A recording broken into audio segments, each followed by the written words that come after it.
اللي يشوف تشكيل الاهلي ضد البنك الاهلي قبل الماتش يقول الاهلي نازل يخسر، بس في الحقيقه التغيير في التشكيل بالمنظر ده ما يتعملش غير في النادي الاهلي بالنسبه لفرق الدوري المصري. دايما النادي الاهلي مركز على البديل، وده اللي مخلي النادي الاهلي في كفه وفرق الدوري المصري في كفه. الزمالك لما عمل كده وركز على البديل خد الدوري سنتين ورا بعض، بس حاليا الله يكون في عونه لما فقد البديل.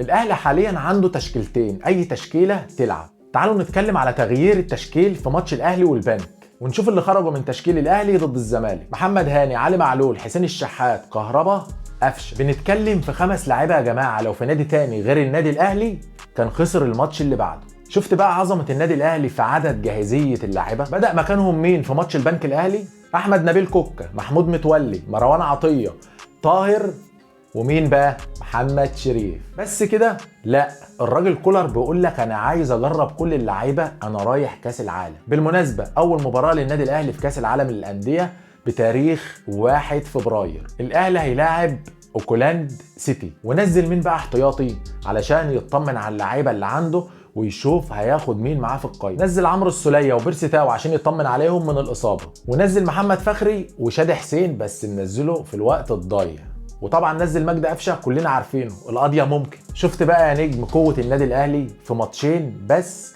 يخلي 20 لاعب يشاركوا. حاليا يا جماعه الاهلي راح في طريق محدش هيقدر يوقفه، لان الاهلي بقى عنده فرقتين. وشكرا. استنى ما تنساش يا اخويا اللايك والمتابعه.